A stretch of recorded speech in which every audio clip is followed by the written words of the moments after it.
Hey guys, welcome back to my channel. I have finally gotten back to recording some dinners. I think there's 4 delicious dinners in today's video. So let's get started with the first meal. So tonight for dinner, I'm making a baked honey garlic pork chop. I already have baked potatoes in the oven. I just scrubbed them and then dried them and rubbed them with oil and sprinkled them with salt and put them on a baking sheet in the oven. So that's already going. We're gonna do the pork chops, and then I haven't decided yet if we're gonna do salads or like some steamed broccoli, but we're gonna work on the pork chops right now. It seems really easy, but also sounds delicious. Now I am missing an ingredient or two, but that's okay. One of the ingredients is chili sauce, sweet chili sauce. I've never bought that before. And I also didn't plan on this recipe ahead of time. So we're just gonna skip that and it'll probably be fine. So I'm kind of doing my own recipe, but I will also link the recipe down below in case you do actually want to follow a recipe, but it's going to be different than what I'm making. All right, so I've got 2 tablespoons of honey. We want 4 cloves of minced garlic, 2 tablespoons of low sodium soy sauce. I use coconut aminos instead of soy sauce. This has a very different flavor than soy sauce, but I really, really like it. So I think maybe that flavor profile will switch things up for the lack of the chili sauce. It also says 1 tablespoon of no salt ketchup. I'm guessing, I didn't even notice. Oh, this is a diet recipe. I'm not on a diet. But you know, this just goes to show, find a recipe you like that sounds good and just tweak it to your own. So this is for low sodium, but I'm not. So 1 tablespoon of ketchup.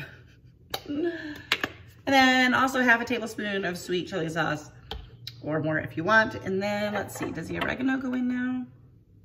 Yes. And 1/2 teaspoon of dried oregano. Gonna give this a good mix.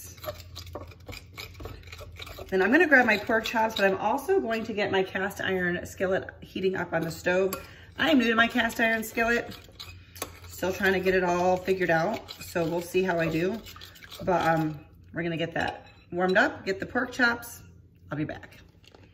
I added an apron because we're about to sear these pork chops and I'm expecting some splatter, and I'm trying to get better at wearing an apron because I spend a lot of time treating stains on my shirts from cooking. All right, so I've got my pork chops. These were frozen. They are not quite as thawed as I thought they'd be, but they're thawed enough. And yes, I'm using gloves, although I'm only using 1, so I'm not really sure how effective this is. Looks like I have 3 pork chops in this package, and I'm just going to flip these around to get these all coated nicely. Oh, I think these are gonna be delicious. I'm excited. I suddenly got really excited about this dinner. But you just want to coat this. I don't know if this is the best way. It probably would have been easier to use another bowl and then pour it on top, but I didn't want to dirty another bowl. Like, why bother? Why do that? It seems so unnecessary. And I do not like unnecessary extra dishes. All right, so we wanna sear these pork chops. My skillet is nice and hot, as you can see. We wanna sear them 2 minutes on each side, and also pour in all of the sauce as well.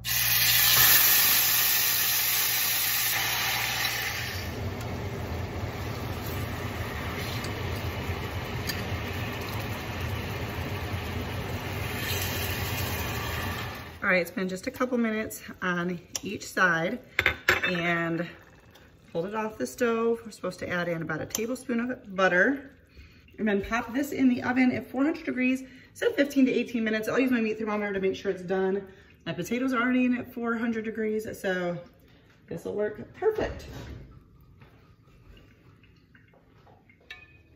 All right, so I took the pork chops out when they were done. Oh golly, man, I just made a splatter.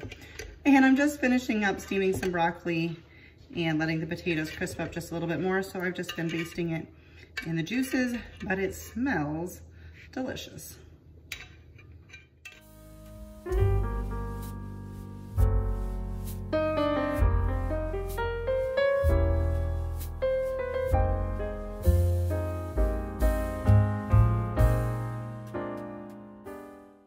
All right, so up next, I've shared this with you many times, but I did it a little bit differently, and we're gonna move through it pretty quickly. But I'm making a quiche for dinner. Breakfast for dinner is always a really great option. So I just have a refrigerated pie crust from Aldi. I actually had frozen mine. They say not to, but I haven't really had problems. So I pulled out of the freezer earlier in the day to thaw. And I don't always do fresh bacon. Like sometimes I do like the bacon pieces in the package that you can buy, but I cooked up some bacon, cut that up, and then I also steamed up some broccoli. I tried to cook it up a little bit less than like what you're supposed to for completed because it's gonna cook more in the quiche. And I did mine in the microwave, which I never do, but I was going for something really easy tonight. And I just cut that up. I did kind of like get a lot of the moisture out with a paper towel because it tends to be pretty moist, a lot of liquid in there. And apparently I didn't show you, but I put on some cheese. So about a cup of cheese and about a cup of other stuff. I end up putting more filler in it than the recipes always call for. I did a whole bag of broccoli and I end up putting the rest of the bacon on top here. So I put the meat and the broccoli and the cheese, and then we're going to make up our egg mixture. And I just cracked up 6 eggs, and I usually just use almond milk because that's what I have on hand, but I had some heavy cream. And so I used that about, I think it might be a cup. I'll put the original recipe down below, but just note that I alter it. I add more in it than it kind of says to, but I haven't had problems with it overflowing or anything. And I added a little bit of salt, mix that up, pour that over the top. Super easy. And I just had to help kind of guide it because the heavy cream made it a little bit thicker and I had so much stuff in there that I had to help get the egg mixture all over. Topped it with a little bit more cheese and we're going to pop that in the oven. And then I also had these hash brown patties from Aldi. These were in my freezer. They'd been in there for a little while, so I was trying to make sure I used them up. Popped them in the oven. Everything goes in at 375. The quiche takes about 40 minutes or till it is set in the middle. And the hash browns take about 40 minutes as well, but you want to flip them halfway through. So it worked out perfect. And that was our dinner for tonight. Super easy, but very delicious. This quiche was super rich between the fresh bacon and the heavy cream. It was really good. For tonight's dinner, we're gonna make a homemade hamburger helper and probably serve that with some salad. So right now I am just browning up some ground beef. I would have cut up some onion and put that in here with it, but I'm trying to just move a little bit quicker. So we're gonna switch it up. I'm probably gonna just use some of the dried minced onion, but I just want to, actually maybe I'll add that right now. I'm gonna add in some dried minced onion and then I'll add the rest of the seasonings once this is all cooked because I need to drain the fat and I don't wanna drain out all the seasonings. I've had a hankering for some hamburger helper or some homemade hamburger helper. I don't know that I've ever had the box stuff. Maybe I did, maybe when I was like first married or something, I don't know. But it's just been sounding good, so that's what we're gonna make. Beef is almost cooked and then we'll be ready to move on. Actually, it doesn't look like there's a lot of grease here, but I will drain out what is here. All right, I'm gonna add in about a teaspoon each of paprika, garlic powder, and parsley. And then I'm gonna do just a dash of cayenne and then salt and pepper to taste here. Give that a quick stir. So I already realized I'm going to have to improvise because I started this before checking to make sure I had all the ingredients on hand. By adding a cup and a half of milk, I'm using almond milk because that's what I have.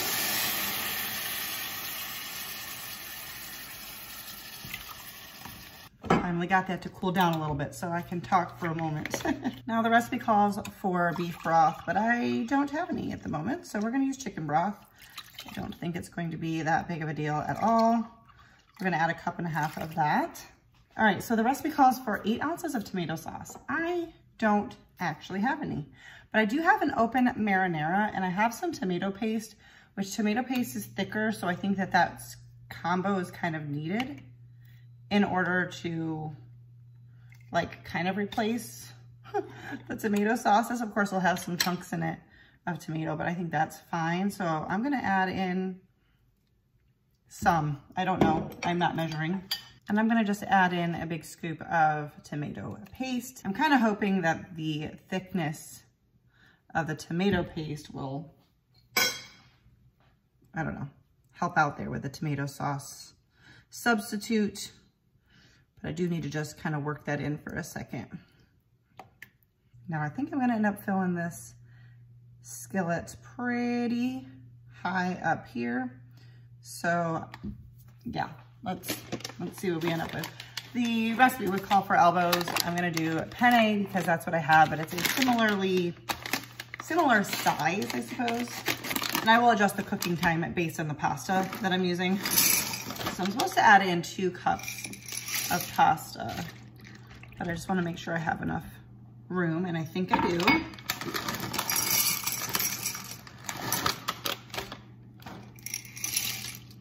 And we're just going to bring this up to a boil and then reduce down to a simmer and cover and let this cook. I'm gonna go for about 13 to 15 minutes because that's what my pasta takes. And then it just says to stir occasionally to prevent the pasta from sticking. So we're gonna let this come up to a boil and then go from there. Hopefully the thickness of this will be correct with my changes. It won't be too liquidy, but if it is, I'll just let it simmer longer with the lid off to let some of the liquid evaporate. So we'll just play that by ear. All right, it's starting to come up to a boil. I'm gonna turn it down now because the electric stoves take a while to cool down, so I don't wanna wait till it's like a rolling boil. But I'm gonna keep an eye on it as well to make sure we don't boil over, and I'm gonna set the timer. I almost forgot, I also wanted to add some Worcestershire sauce because I just feel like that goes good with anything hamburger related, ground beef related. So I just added in a dash or so of that.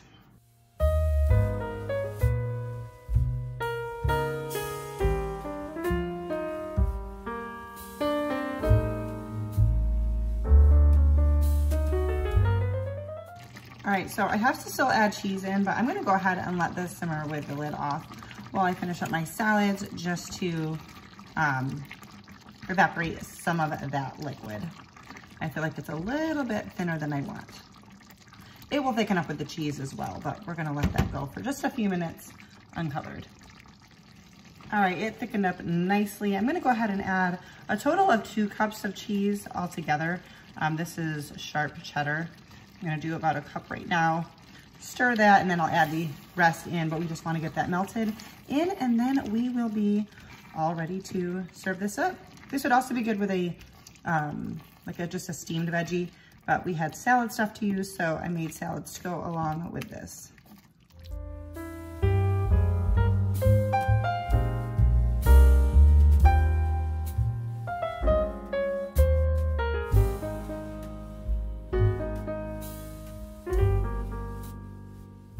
I topped mine with a little bit of Parmesan cheese and having that alongside of a nice big salad. All right, so for tonight, we are going to be having some pork ribs, which I'm super excited about. I already tried to take the membrane off the back. I don't know if it's possible that it didn't have one, but I kind of just had to take it off in pieces, which is weird to me because I've done ribs before. And I know that you can just peel the whole thing back, and I'm not really sure, but I did the best I could. Now we are salting them. I have it on a baking sheet. I lined the baking sheet with parchment paper, and then I put the cooling rack like inside here and sprayed that with cooking spray. My plan here is to cook these at 300, and I know a lot of times you wrap the ribs in foil, but I try not to cook with aluminum foil. So I found some instructions online that seemed like I should be able to do this just fine and them still come out really tender. So here's to hoping. But we're gonna season with salt, garlic powder, and onion powder. And then we're gonna also go ahead and put some paprika. I'm gonna do a homemade barbecue sauce as well, which I'm really excited about. I'll tell you more about that in a minute. I was gonna say I should probably do both sides, but I don't think I'm going to. I think it's going to be fine. So we're gonna put these in the oven at 300 degrees, I think 2 to 2.5 hours. I kind of did some research, but then I'm still kind of unsure, but that's what we're gonna go with. I'll let you know. All right, I'm gonna make a barbecue sauce. I made this before, so I'm combining kind of like a recipe I found on Pinterest, which I guess I can link for you, but then I change it up a little bit and it matches very similarly to a barbecue sauce a place we really like the wings from back in our hometown in upstate New York. So we've kind of like figured out how to make it. So that's what we're going to do. But I'll tell you what I'm putting in here as well. I'm gonna do a little less than half a cup of vinegar, 1 cup of ketchup, a 1/4 cup of brown sugar, which I think is gonna be the rest of this bag.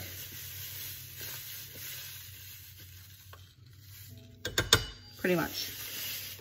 2 tablespoons of mustard, 2 tablespoons of Worcestershire sauce, 1 teaspoon of onion powder, about a 1/4 teaspoon of salt. This is a 1/2 teaspoon of cayenne. It kind of seems like a lot, but I'm gonna do that-ish. Do less or leave it out if you don't like the spice. And then the molasses is the ingredient I add to switch up the sauce from what recipe I found. And I'm just gonna put, like, I would say this is probably a tablespoon. And then we're going to mix this together. All right, I'm thinking the ribs are done, just about. I'm gonna just lather on some, slather, I don't know, on some of this sauce. And I'm gonna put it back in the oven. What'd you say? Slather. My husband says slather. I'm gonna put this back in the oven while we make salads. And then I'll end up putting it under the broiler for just a few minutes. And that should do it.